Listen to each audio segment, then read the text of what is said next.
Hi hello नमस्कार. कसे आहात सगळे? मस्त मजेत ना? तर आज आपण CTET 2026साठी मराठी भाषा अध्यापनशास्त्र या विषयाचे सतत वारंवार विचारले जाणारे काही प्रिव्हियस इयर क्वेश्चन्स बघणार आहोत. तर चला आपण वेळ न घालवता पटपट सुरुवात करूया.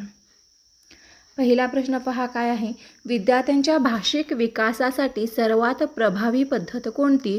तर पर्याय आहेत बघा. पाठांतर, शिक्षा, संवाद व कृती आधारित अध्यापन आणि फक्त लेखन सराव. तर या प्रश्नाचं बरोबर उत्तर आहे संवाद व कृती आधारित अध्यापन. पुढचा प्रश्न बघा. भाषा आत्मसात करण्यासाठी विद्यार्थ्यांना काय आवश्यक असते? भीती, सतत परीक्षा, समृद्ध भाषिक वातावरण की शिक्षा? या प्रश्नाचं बरोबर उत्तर काय असेल? समृद्ध भाषिक वातावरण. तिसरा प्रश्न बघा. अध्यापनात श्रवण कौशल्य विकसित करण्यासाठी शिक्षकाने काय करावे? आणि त्यासाठी पर्याय दिलेले आहेत. फक्त लेखन द्यावे, गोष्टी वाचून करून दाखवावे, शिक्षा द्यावी किंवा गृहपाठ वाढवावा. फक्त लेखन देऊन श्रवण कौशल्य वाढणार आहे का? नाही. गोष्टी वाचन करून दाखवावे. जर एखादी गोष्ट वाचन करून दाखवली तर काय होईल? श्रवण कौशल्य वाढेल. शिक्षा देऊनही श्रवण कौशल्य वाढणार नाही आणि गृहपाठ वाढवूनही चालणार नाही. म्हणून काय करायला हवं? तर गोष्टी वाचन करून दाखवावे. त्यानंतरचा पुढचा प्रश्न बघा. विद्यार्थ्यांच्या चुका शिक्षकाने कशा पाहाव्यात? विद्यार्थ्यांच्या चुका शिक्षकाने कशा पाहाव्यात? त्यासाठी पर्याय आहेत. अपयश म्हणून, शिक्षेचे कारण म्हणून, शिकण्याचा भाग म्हणून की दुर्लक्ष करावे? अपयश म्हणून कधीच विद्यार्थ्यांच्या चुका शिक्षकाने पाहू नयेत आणि शिक्षेचे कारण म्हणूनही पाहू नयेत आणि किंवा विद्यार्थ्यांच्या चुकांकडे दुर्लक्षही करू नये. तर या प्रश्नाचं बरोबर उत्तर आहे शिकण्याचा भाग म्हणून, पर्याय सी. त्यानंतरचा पुढचा प्रश्न आहे. भाषा शिकण्याचा मुख्य उद्देश कोणता? आणि त्यासाठी आपल्याला पर्याय दिलेले आहेत. फक्त व्याकरण शिकवणे, संवाद कौशल्य विकसित करणे, परीक्षा पास करणे की पाठांतर करवणे? आता भाषा शिकण्याचा मुख्य उद्देश कोणता असणार आहे सांगा बरं? फक्त व्याकरण शिकवणे हा भाषा शिकण्याचा मुख्य उद्देश आहे का? तर नाही. परीक्षा पास करणे हाही नाही आणि पाठांतर करवणे हाही नाही. संवाद कौशल्य विकसित करणे हा भाषा शिकण्याचा काय आहे? मुख्य उद्देश. त्यानंतरचा पुढचा प्रश्न पहा. बालकेंद्रित शिक्षण म्हणजे काय? आता बालकेंद्रित शिक्षण म्हणजे काय? या प्रश्नासाठी पर्याय बघा. शिक्षक केंद्रस्थानी असणे, विद्यार्थ्यांच्या गरजा व आवडीनुसार अध्यापन, पर्याय सी फक्त पुस्तक वाचन आणि पर्याय डी आहे परीक्षा आधारित शिक्षण. आता या प्रश्नाचं बरोबर उत्तर काय असणार आहे? फक्त केंद्रस्थानी शिक्षक असेल तर ते बालकेंद्रित शिक्षण पद्धती होईल का? नाही होणार. शिक्षक केंद्रित होईल, बरोबर का? त्यामुळं फक्त पुस्तक वाचनही नसणार आहे आणि परीक्षा आधारित शिक्षणही नाही. तर या प्रश्नाचं बरोबर उत्तर आहे विद्यार्थ्यांच्या गरजा व आवडीनुसार अध्यापन, पर्याय सी. त्यानंतरचा पुढचा प्रश्न पहा. भाषा शिकवताना कोणते कौशल्य प्रथम विकसित होते? आता भाषा आपण शिकवत असताना कोणते कौशल्य प्रथम विकसित होते? आणि त्यासाठी पर्याय दिलेत. लेखन, वाचन, श्रवण, व्याकरण. आणि या प्रश्नाचं बरोबर उत्तर आहे श्रवण. यानंतरचा पुढचा प्रश्न पहा.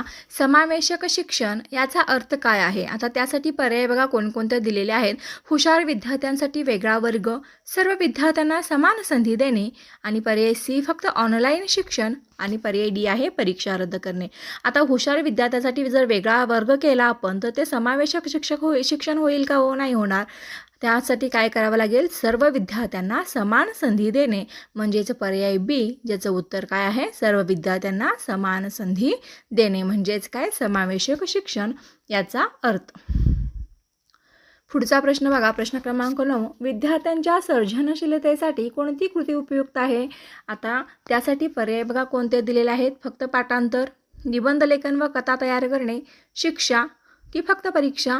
फक्त पाठांतर बरोबर असणार आहे का? नाही. शिक्षा बरोबर नाही. फक्त परीक्षाही बरोबर नाही. तर या प्रश्नाचं बरोबर उत्तर काय असणार आहे?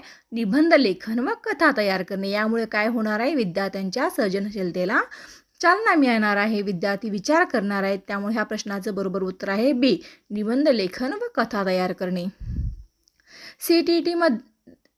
CTET मध्ये भाषा अध्यापनाचा भर कोणावर असतो? पाठांतर, व्यवहार. हा प्रश्न थोडासा चुकला आहे इथं. CTTमध्ये नसणार आहे.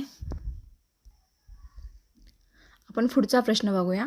विद्यार्थ्यांना भाषा शिकविताना शिक्षकाची भूमिका काय असते? नियंत्रक, मार्गदर्शक, शिक्षा देणारा की निरीक्षक? आता विद्यार्थ्यांना भाषा शिकवत असताना शिक्षकाची जी भूमिका आहे ती भूमिका काय असते? मार्गदर्शक, पर्याय क्रमांक बी. यानंतरचा पुढचा प्रश्न बघा. वाचन कौशल्य विकसित करण्यासाठी सर्वोत्तम उपाय कोणता आहे? आता त्यासाठी पर्याय ए आहे मोठ्याने वाचन, बी फक्त लेखन, सी शिक्षा, डी पाठांतर. यासाठी बरोबर उत्तर आहे मोठ्याने वाचन. जर वाचन कौशल्य विकसित करायचं असेल तर त्यासाठी सर्वोत्तम उपाय आहे मोठ्याने वाचन. पुढचा प्रश्न बघा. भाषेच्या अध्यापनात गटकार्य का महत्त्वाचे आहे? त्यासाठी पर्याय बघा कोणते दिलेले आहेत. वेळ घालवण्यासाठी, पर्याय बी संवाद कौशल्य वाढवण्यासाठी, पर्याय सी गृहपाठ कमी करण्यासाठी, पर्याय डी शिक्षा टाळण्यासाठी. आता भाषेच्या अध्यापनात गटकार्य हे कशासाठी महत्त्वाचं असणार आहे? तर पर्याय क्रमांक बी संवाद कौशल्य वाढवण्यासाठी. निदानात्मक मूल्यमापन म्हणजे काय? त्यासाठी पर्याय आहेत अंतिम परीक्षा, विद्यार्थ्यांच्या अडचणी शोधणे, गुण देणे, शिक्षा करणे. निदानात्मक मूल्यमापन म्हणजे काय? याचं उत्तर आहे अंतिम परीक्षा. भाषा शिकवताना चित्राचा उपयोग का करतात? त्यासाठी पर्याय बघा वर्ग सजावटीमध्ये, पर्याय बी समज वाढवण्यासाठी, पर्याय सी वेळ घालवण्यासाठी, पर्याय डी गृहपाठासाठी. आणि या प्रश्नाचं बरोबर उत्तर आहे समज वाढवण्यासाठी. त्यानंतरचा प्रश्न क्रमांक 16 बघा काय आहे. विद्यार्थ्यांच्या लेखन कौशल्यासाठी कोणती कृती उपयुक्त आहे?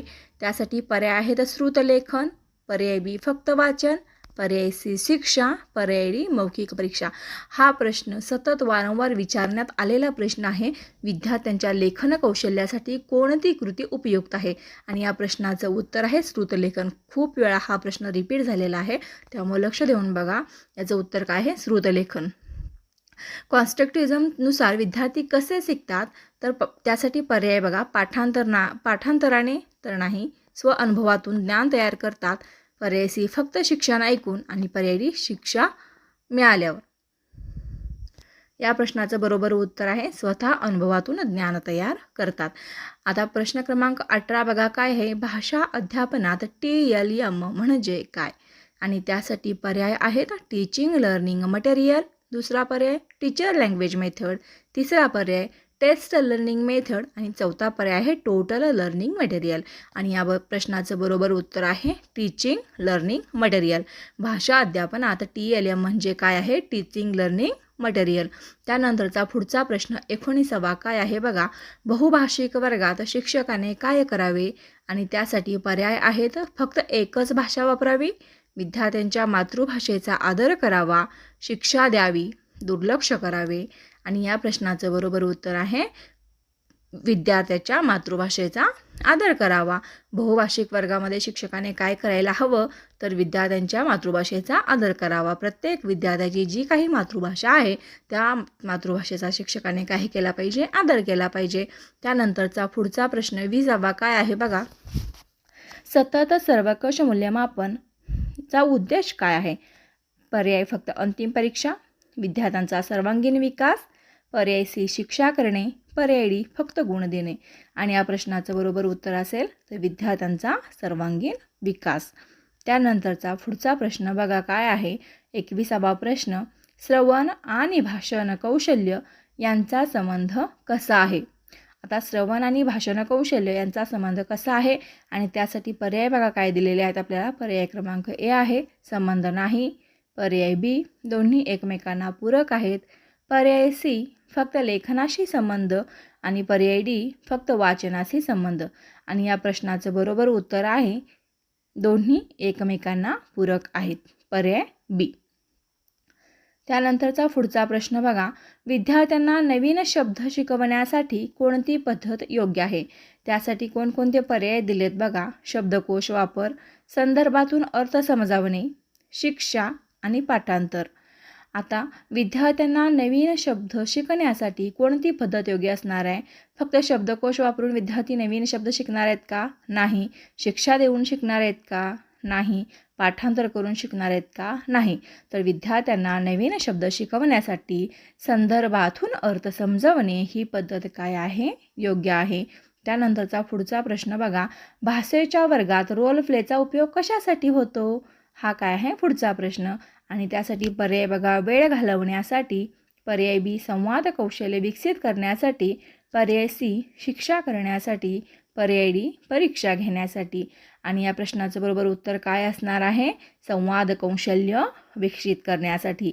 भाषेच्या वर्गात रोल प्लेचा उपयोग हा संवाद कौशल्य विकसित करण्यासाठी होतो. त्यानंतरचा पुढचा प्रश्न पहा, विद्यार्थ्यांच्या शिकण्याचा वेगवेगळा असण्याचं कारण काय. आणि त्यासाठी पर्याय आहेत, बुद्धिमत्ता फरक, पर्याय बी वैयक्तिक भिन्नता, पर्याय सी शिक्षा, पर्याय डी परीक्षा. विद्यार्थ्याच्या शिकण्याचा वेग वेगळा असण्याचे कारण म्हणजे काय असणार आहे, त्याची वैयक्तिक भिन्नता. त्यानंतर पुढचा प्रश्न काय आहे बघा, भाषा अध्यापनात कविता शिकण्याचा मुख्य उद्देश काय आहे. आता भाषा अध्यापनात कविता शिकण्याचा मुख्य उद्देश आणि त्यासाठी पर्याय पाठांतर, पर्याय बी भाषिक सौंदर्याची जाणीव निर्माण करणे, पर्याय सी परीक्षा आणि पर्याय डी गृहपाठ. आणि याचं बरोबर उत्तर काय असणार आहे, तर भाषिक सौंदर्याची जाणीव निर्माण करणे. तर अशा पद्धतीने आपण थोड्याच वेळात फक्त थोडासा तुमचा वेळ घेऊन CTET मराठी अध्यापनशास्त्राचे 25 महत्त्वाचे क्वेश्चन्स आपण बघितलेले आहेत. असेच व्हिडिओ तुम्हाला आणखीन हवे असतील तर व्हिडिओला लाईक करा, शेअर करा, सबस्क्राईब करा. थँक्यू.